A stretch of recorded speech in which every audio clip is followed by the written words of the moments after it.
Astagfirullahaladzim, astagfirullahaladzim, astagfirullahaladzim. Rabbi shrah li sadri wa yassir li amri wahlul 'uqdatam min lisani yafqahu qawli. Allahumma shalli wa sallim ala sayyidina wa maulana Muhammadin salatan tukhrijuna min dhulumatil wahmi wa tukrimuna bi nuril fahmi wa tudhi'u lana ma ashkala hatta yulhama. Innaka anta ta'lamu wa la na'lamu wa innaka anta 'allamul ghuyub.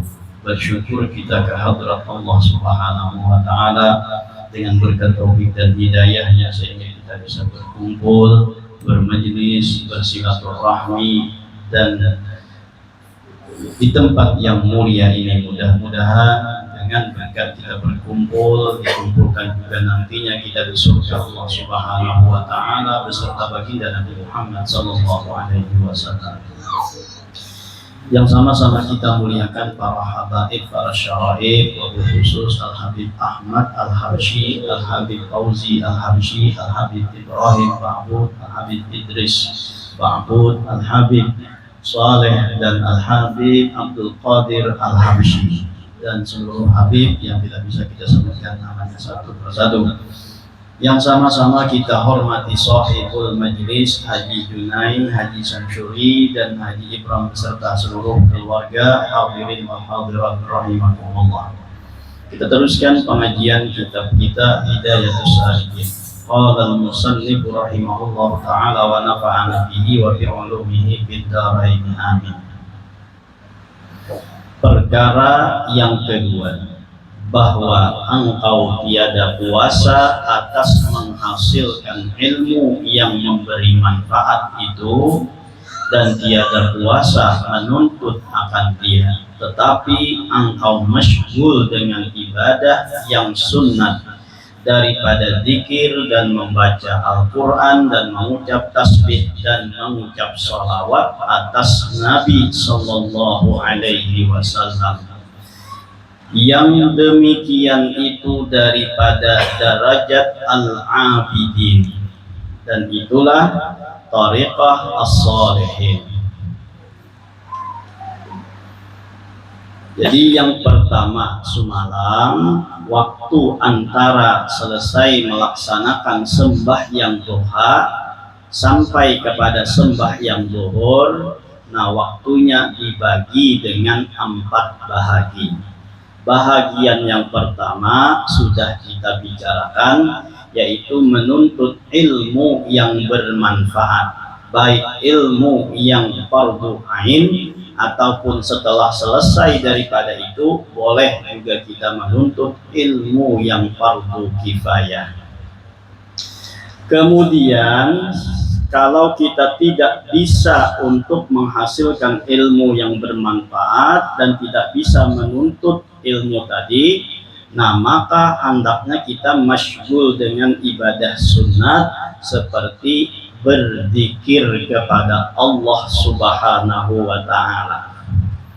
Jadi waktunya kada kawam menuntut ilmu. Lalu waktu yang kedua ini kita gunakan untuk berzikir kepada Allah Subhanahu wa ta'ala. Zikir menurut Imam Al-Ghazali rahimahullahu ta'ala yang dikutip oleh Al-Habib Abdullah bin Alawi Al-Haddad, di sana menyatakan zikir itu ada 4 tingkatan, atau ujar kita ada 4 level. Level yang pertama yaitu adalah zikir secara lisan, zikir secara lidah.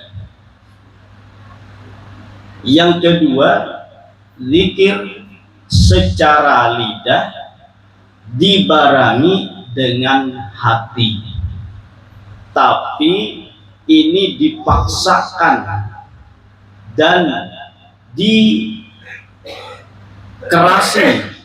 untuk mengingat Allah dari lidahnya dan juga dari hatinya.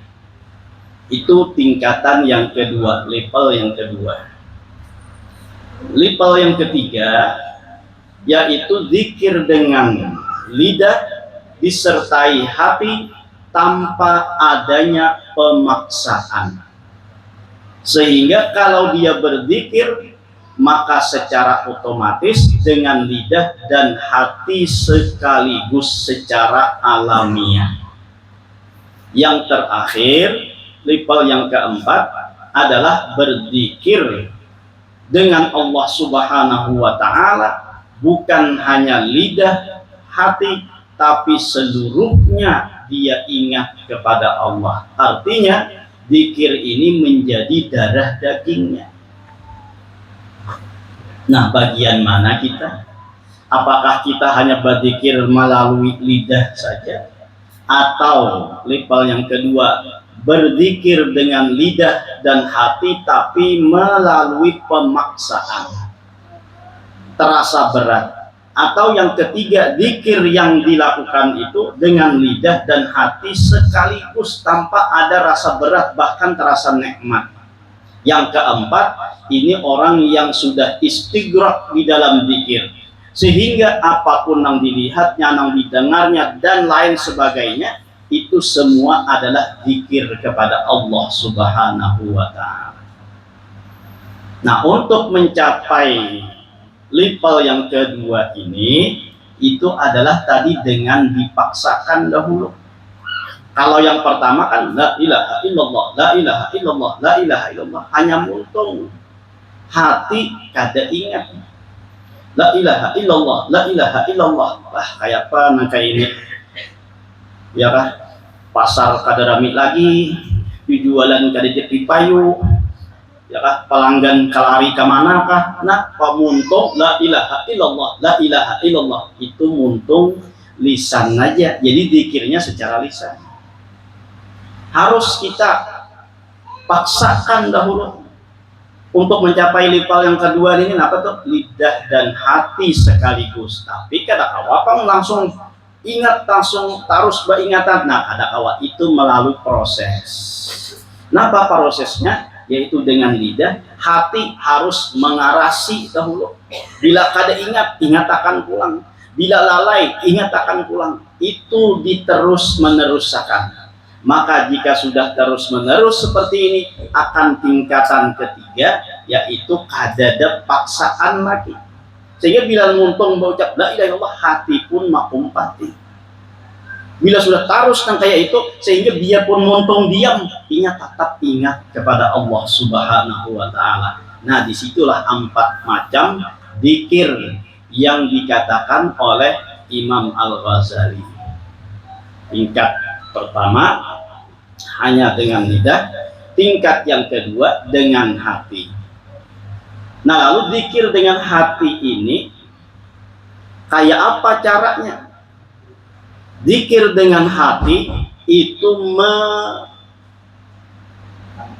memikirkan dan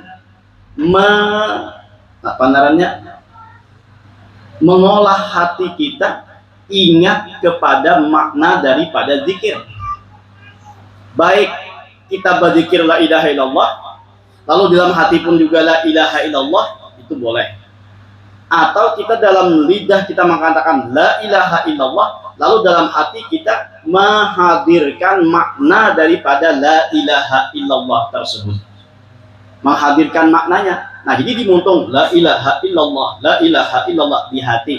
La mawjuda illallah, la fa'ila illallah, la ilma, la alima illallah, dan seterusnya. Itu makna zikir.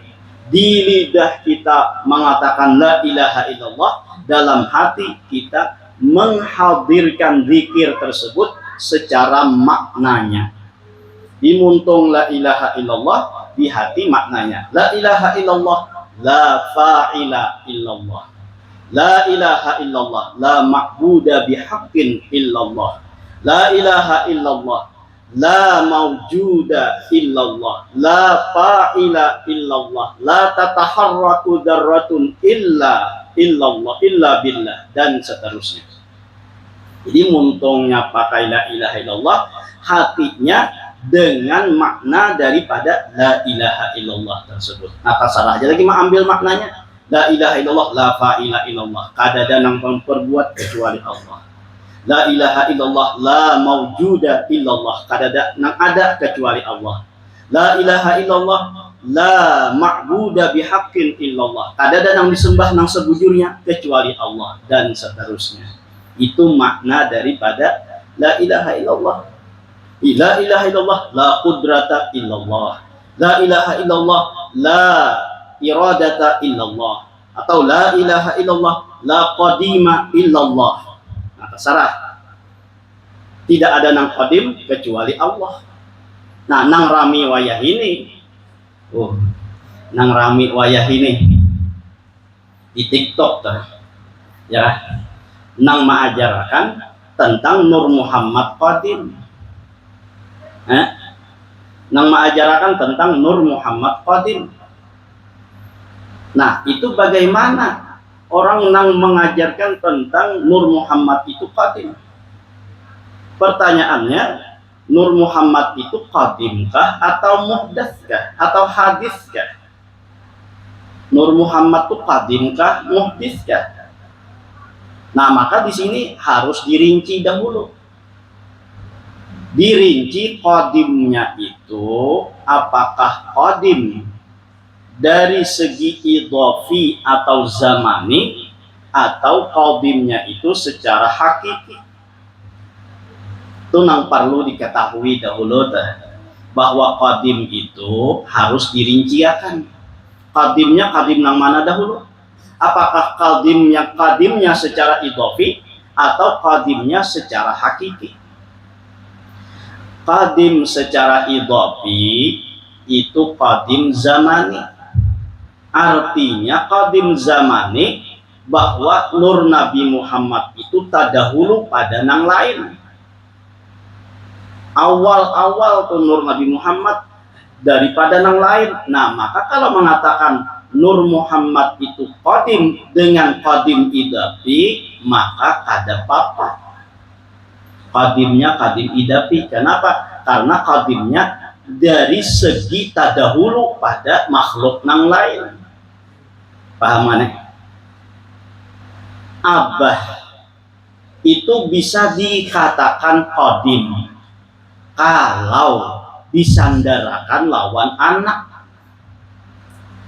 Ya, abah ini bisa dikatakan qadim kalau disandarakan lawan anak. Nah, itu namanya qadimnya qadim idhofi. Qadim nang disandarakan. Sama tuh pendapat Imam Asy-Syafi'i itu ada qaul qadim, ada qaul jadid. Itu kan? Qaul qadim itu qaul nang terdahulu. Sedangkan qaul jadid itu adalah qaul nang hanyar. Ibaratnya qaul nang direvisi oleh beliau. Nah, nang terdahulu itu lalu bisa disebut dengan qaul qadim.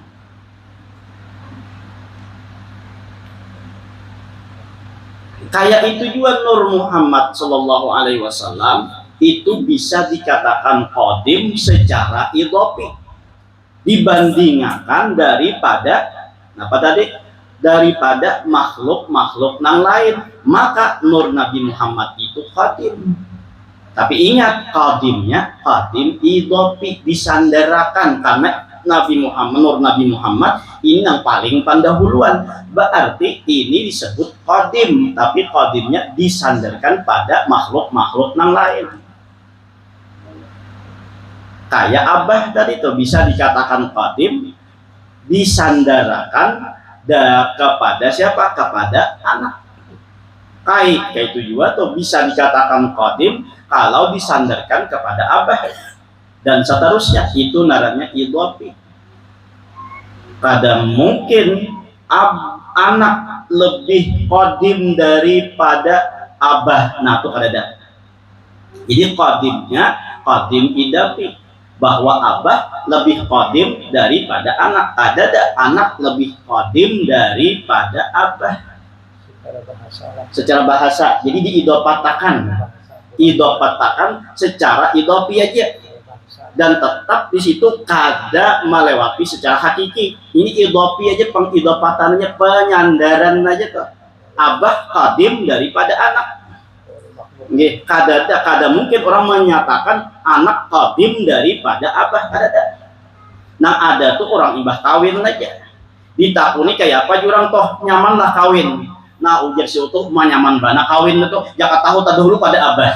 Ada mungkin bisa dahulu pada abah. Karena apa? Abah tuh qadim daripada anak, itu daripada aja tuh saking nyamannya kawin tadi tuh.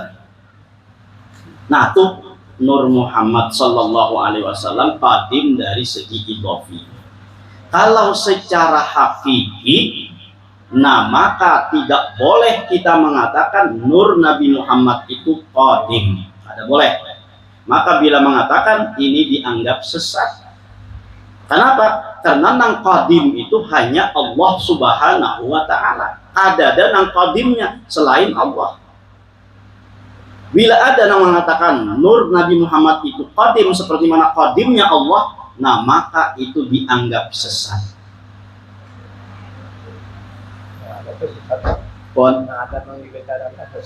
Nah, ada apabila inya mengatakan secara hakiki berarti sesat. Ya boleh jadi juga hendak mencari napa tunarannya, mencari sekira rame nih. Nah lalu mengajarkan tuh separuh aja, ya kan? Mengajarkan separuh aja. Lalu pada abut sesama bunga ini, ya. Nah jadi mun paham tuh, jangan mengajarkan separuh harus sesuai karena bisa menyesatkan dan bisa menjadikan orang daur tumbur jadinya. Kalau qadim iya, tapi rinciakan qadimnya, qadim namanya dahulu, qadim hakiki kah atau qadimnya idopi kah? Mun idopi boleh kita mengatakan. Kenapa? Karena Nur Nabi Muhammad itu pendahuluan daripada yang lain, sehingga pendahuluan bisa dikatakan dengan qadim. Tapi kalau qadimnya hakiki, nah maka tidak bisa. Kenapa? Karena qadimnya Allah itu diawali dengan tidak diawali dengan ketiadaan. Oh, makna qadim sudah semalam tuh. Sedianya Allah, qadimnya Allah tidak didahului oleh ketiadaan. Ada terus, kada ada tiadanya. Nah, kayak itu juga baka tuh, yaitu kada ampihan, kada habisan. Nah, lain kita ini kada kawa disambat qadim. Kenapa? Karena dimulai dari tiada hanyar ada, diawali tiada dahulu hanyar ada, itu kada kawa disambat qadim. Begitu juga Nur Nabi Muhammad Sallallahu Alaihi Wasallam dari tiada diadakan oleh Allah Subhanahu Wa Taala. Nah berarti itu kada qadim naranya. Yang naram qadim itu kada diawali oleh tiada. Paham mana? Kada diawali tiada, berarti ada terus, kada ada tiadanya. Mulai awal tuh kada ada tiadanya, nah tuh qadim ngarannya. Karena pulang akhir tuh kada ada akhirnya, tuh baka ngarannya. Sifat Allah qadim, kidam dan baka nih, kada diawali tiada. Mun ada diawali tiada lalu ada, nah tuh narannya ada qadim, tuh hadis narannya dari tiada lalu ada, nah tuh hadis. Nur Nabi Muhammad bang asalnya tiada lalu diadakan oleh Allah. Jelas dikatakan oleh Al Habib Ali bin Muhammad Al Habsyi. Tuh kada ada keraguan lagi. Kenapa tuh beliau mengatakan dah?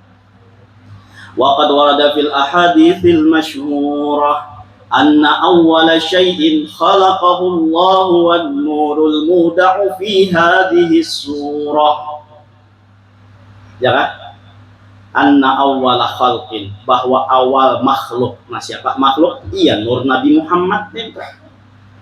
Kada qadim artinya diciptakan oleh Allah, diciptakan dari tiada kepada ada. Ya Allah letakkan di dalam gambaran itu, dalam gambarannya Rasulullah, dalam gambarannya alam, dalam gambarannya segala macamnya, itu dari nurnya Rasulullah. Qad warada fil ahaditsil masyhurah anna awwala syai'in khalaqahu Allah. Khalaqa berarti dicipta, kalau tak kada qadim artinya. Khalaqallahu wan nurul muda'u fi hadhihi surah. Fanuru hadzal habib awal makhlukin baraza fil alam. Awal makhluk yang nampak di alam. Wa minhu darinya tersebut tafarra'al wujudu khalqan ba'da khalqin fima hadatsa wa ma taqaddam. Dari nur inilah bercabang-cabang, terpancar-pancar, terbagi-bagi daripada makhluk-makhluk semuanya, baik nang sekarang ini ataupun nang akan datang, nang telah lewat. Itu dari nurnya Nabi Muhammad. Awwalu makhlukin baraza fil alam, awal makhluk. Jadi pun makhluk, setiap makhluk pasti kada qadim, pasti baharu. Nah itu jelas sudah Imam Ali bin Muhammad Al-Habsyi menyatakan di dalam maulidnya, bahkan kita rancak membaca. Tapi ada hadis Jabir yang mengatakan, ya, an Jabir bin Abdullah Al-Ansari radhiyallahu anhu maqal qultu ya Rasulullah bi abi wa ummi akhbirni an awwali syai'in khalaqahu Allah qabla al-asya. Qala ya Jabir inna Allah khalaqa qabla al-asya'i nura nabiyyika Muhammadin sallallahu alaihi wasallam min nurih. Nang dibahasnya min nurihi, dari nurnya Allah. Ada melihat dari awal hadisnya. Itu kenapa awal hadisnya? Innallaha khalaqa qablal asya. Allah menciptakan sebelum sesuatu. Berarti kalau diciptakan itu makhluk sudah. Min nuri itu dari nurnya Allah. Nah, jangan dikatakan berarti dari nur Allah itu qadim. Allah bukan terbuat zatnya itu dari nur. Ya kan? Allah itu zatnya dari apa? Laisa kamitslihi syai'un. Ada namanya rupanya mukhalafatuhu ta'ala lil hawadits. Mun dipadahkan dari nur Allah, berarti Allah itu dari nur. Nurnya Allah itu qadim. Nah, berarti menyatakan zatnya Allah itu dari nur. Mun menyatakan zatnya Allah dari nur, itu jadi syirik jadinya. Itu jadi sesat jadinya. Jadi nur ini artinya min nuri ini bisa dikatakan min rahmati wa min fadli wa min ihsanihi wa min qudratihi wa min irad, dan macam-macam maknanya. Macam-macam maknanya. Bukan maknanya itu dari nurnya Allah itu langsung kepada nur Allah Ta'ala. Yang mana Allah dari nur. Berarti Allah dari nur mengatakan Allah itu zatnya dari nur. Ayo, syirik kan nenek? Sesat kan nenek? Sesat jadinya. Jadi min nurihi itu min ihsanihi, dari kebaikannya Allah. Wa min fadlihi, dari karunia-Nya Allah. Wa min rahmatihi, dari rahmatnya Allah. Wa min iradatihi, dari kehendaknya Allah. Wa min qudratihi, dari kekuasaannya Allah. Wa min ilmihi, wa min, dan seluruhnya. Minnya itu ulang lil ibtida, bukan lil ba'di. Nah, minallah, minnya itu lil ibtida, dari Allah, bukan dari sebagian Allah. Mau sebagian ya pada kadim tadi tuh. Ini minnya tuh lil ibtida. Kenapa? Karena makhluk lain kadada. Dari nur nang awal Allah ciptakan. Siapa? Yaitu nur Nabi Muhammad sallallahu alaihi wasallam. Nah, jadi dari segi minnya itu pun juga sudah menyatakan min lil ibtida, karena itu adalah dari permulaan. Min daripada Allah, bukan dari sebagian Allah. Nah, jadi mun sebagian daripada Allah, iya teman cari katakan jadinya. Nah, jadi tuh belajar apa namanya tuh, ilmu kayak apapun tingginya, tetap menempatkan nur Nabi Muhammad itu adalah makhluk, bukan zat yang qadim. Bila mengatakan qadim, ia sesat itu. Qadimnya yang secara hakiki. Kalau secara idhofi, ya ada apa-apa. Nah, tapi kadang-kadang inilah tak salah masuk kamar. Nang idhofi, lalu orang beranggapan menjadi apa hakiki. Nah, lalu pada bertamuan jadinya. Saikung mengatakan idopi, saikung mengatakan hakiki. Nah ini kan ada tamuan salah kamar jadinya. Ini mau kada belajar bujur-bujur tuh. Jadi tempatakan di tempatnya. Nang melajari kayak itu juga tempatakan sesuai tempatnya. Ya kan? Nang hakiki nang kayak ini, nang idopi kayak ini. Nah dijelaskan bujur-bujur, sekira jangan salah. Langsung aja berkata bahwa Nur Nabi Muhammad itu qadim. Nah itu kan bercabang maknanya. Qadimnya ini namanya. Karena nang seikung ini menganggap berarti qadim hakiki, lalu mengatakan sesat, bujur aja bang dikatakan sesat. Nah seikung ini pulang mbak etikat misalnya kadang mengatakan bukan hakiki, tapi aku menyabet idopi aja. Nah berarti kan kada kafir jadinya, ada sesat jadinya. Amun salah kamarnya berbenturan nang kayak ini, lalu ada bertamuan jadinya.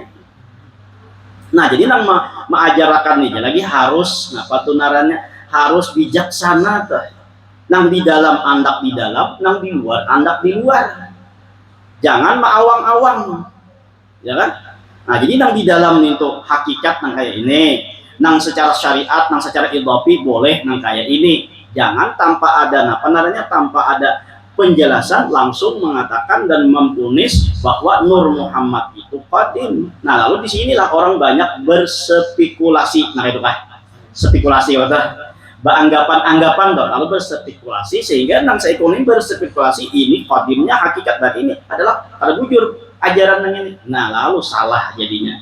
Nang seikung merasa bujur bahwa aku mengatakan ini adalah idopi aja. Nah jadi kalau disalahkan dah. Ya bila orang ahli pandir kada menjelaskan kan kayak ini itu bisa salah tanggap kayak apa. Sama juga tuh mengatakan aku kada menyembah Allah Ta'ala, aku kada menyembah Allah. Itu bisa bujur, bisa salah. Kalaunya menyembah Allah yang itu hanya sebatas nama, nah maka kata menyembah Allah bujur. Tapi kalau menyembah Allah yang mana Allah itu merujuk kepada zat yang wajibil wujud, apa yang wajibnya ada, nah berarti bujur ucapan tersebut menyembah Allah. Paham mana? Nya ada juga orang bah kisah bertauhid, aku jangan ada lagi menyembah Allah. Nah aku sambah itu adalah zatnya Allah tuh naran aja, nah bujur kayak itu, ya kan? Ayo sembahyang ya di hadapan ada tulisan Allah, nah itu kan disambah, bujur kada salah kalau tuh, karena apa? Karena itu nama. Tapi kita bukan memang tidak menyembah itu, tapi kita menyembah kepada orang yang berisi nama Allah, zat yang berisi nama Allah. Ah, jadinya kau aja nyamar-nyamarakan teh. Aku nya kada lagi menyembah Allah Ta'ala. Menyembah Allah kada lagi ujiannya. Nah, itu ucapannya amun secara zahirinya, secara luarnya ada apa-apa. Kalau inya mengartikan bahwa Allah itu adalah sebuah nama tadi.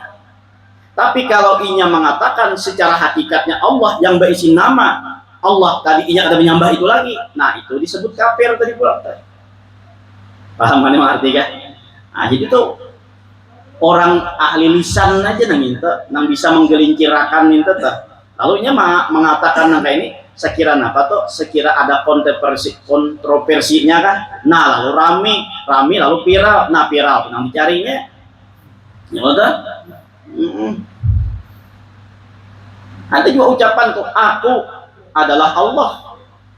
Ucapan ini bujur kesalahkah? Nah, amun secara sepintas, namun kita langsung kepada hakikatnya, maka kita mempunyai salah. Tapi kalau inya secara zahir aja mengatakan bahwa aku adalah Allah dengan niatan, ini kata-kata kinayah, aku adalah Allah dengan niatan aku itu Allah sesuai dengan firman Allah, la ilaha illa ana. Tidak ada Tuhan selain aku. Aku siapa tadi? Nah aku Allah. Ya kan? Aku tadi Allah kan berfirman la ilaha illa ana. Tidak ada Tuhan kecuali aku. Nah berarti itu aku itu adalah Allah. Lalu ia mengucapkan aku adalah Allah. Amun secara niatnya dengan firman Allah Ta'ala bahwa Allah mengatakan aku Allah tadi, berarti kan bujur aja ucapannya ini. Tapi amunnya mengatakan aku berikungani Allah, nah itu nang salah. Nah, jadi hati-hati juga tuh. Lalu orang-orang nang kayak ini mengajarkan lawan orang-orang na awam nang kada tapi tahu. Lalu dia tuh beranggapan nang namanya itu kada sampai lagi, kada anu lagi. Ya kan? Nah itu jelas sudah tadi itu. Jadi nur Nabi Muhammad itu adalah hadis atau muhdas, bukan qadim. Secara hakiki. Kalau secara idhofi, maka boleh kita katakan nur Nabi Muhammad itu adalah qadim dari segi idhofatnya, karena beliau adalah yang paling pertama daripada makhluk-makhluk lain. Nah, yang pertama ini bisa dikatakan qadim. Contohnya tadi nang kaya kaulnya Imam Syafi'i. Kaul Imam Syafi'i itu qadim, ada nang qadim, ada nang jadid. Nah, bukan qadim yang merujuk kepada hakiki, tapi adalah nang tadahulu daripada nang ada. Sehingga nang tadahulu daripada nang ada ini dianggap qadim. Kayak abah tadi itu lawan anak. Maka abah itu bisa dikatakan qadim, dinisbahkan kepada anak. Karena abah lebih terdahulu daripada anak. Lalu nang terdahulu itu bisa dikatakan qadim secara zahiri atau secara idhofi. Secara idhofatnya aja disandarakan. Nah, jadi itu apa namanya? Jangan sampai kita umpatan yang mengatakan qadim itu harus kita pelajari, harus kita rinci, harus kita ketahui dahulu. Itu nyata sudah bilanya sampai mengatakan secara hakikat qadim, nah itu sudah dianggap sesat. Karena jelas dalam hadis itu pun mengatakan seperti mana riwayat Jabir tadi, innallaha khalaqa qablal asya'i nura nabiyyika Muhammadin. Nah, cukup di situ tuh, khalaqa qablal asya', berarti Allah menciptakan. Kalau diciptakan, maka secara otomatis iktikat kita mengatakan bukan qadim. Karena qadim itu tadi maknanya tidak diawali oleh ketiadaan. Nah, ulang-ulang tuh sekira pian paham. Atau hanya datang tuh mendengar tadi nang madahan qadim tadi. Nah, lalu ada paham ya teh. Nah, jadi itu nang qadim itu secara idhofi tadi tuh. Karena qadim itu adalah sifat Allah yang tidak diawali oleh ketiadaan. Kalau nur baginda Nabi Muhammad itu diciptakan oleh Allah, hanya ada, berarti sebelum diciptakan oleh Allah kadada. Nah, kalau kadada diawali kadada lalu ada, itu bukan qadim namanya, itu makhluk namanya. Makanya tuh innallaha khalaqa, menciptakan, jelas itu di situ dikatakan makhluk sudah. Kalau makhluk maka tidak ada qadimnya. Nah, jadi nang tasarbu tuh ya di ujungnya tuh aja tuh min nurih. Nah, dari min nurillah, dari nurnya Allah. Kenapa jadi dari nurnya Allah? Kada langsung Allah menyatakan atau Rasulullah mengatakan min rahmatillah atau min iradatillah, kada disebutkan nangka itu.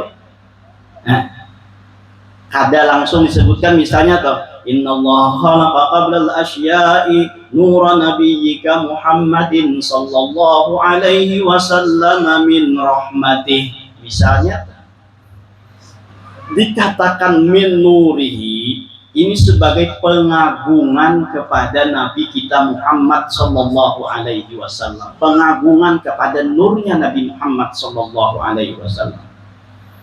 Kenapa? Amun dikatakan min rahmatihi, maka kita ini pun bisa dikatakan min rahmatihi. Wujuduna min rahmatillah, bisa. Wujuduna min iradatillah, wujuduna min kudratillah. Tapi kita kada akan bisa mengatakan wujuduna min nurillah.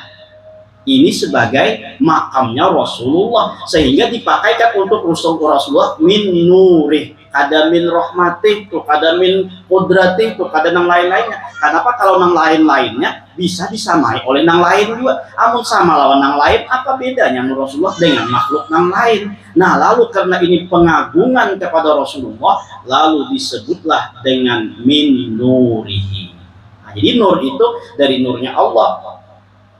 Dari nurnya Allah bukan berarti Allah itu terbuat dari nur pulang. Sama dengan Baitullah, kenapa jadi disebut rumah Allah? Apakah Allah berdiam di situ? Itu sebagai penghormatan dan pengagungan kepada tempat tersebut, lalu dinamakan dengan Baitullah. Nah, itu aja kan sampai dari awal mana pinik kepala memikirkan ini wata. Saya kong qadim, saya kong hadis. Nah, kesesatan jadinya. Jadi yang penting tadi itu dapat dapat dipahami tadi antara qadim hakiki dengan qadim idafi.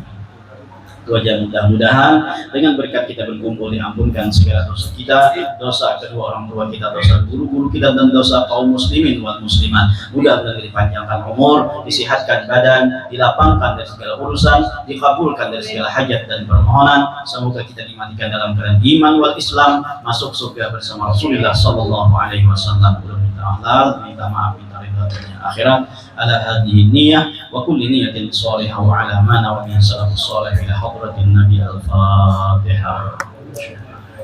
Bismillahirrahmanirrahim.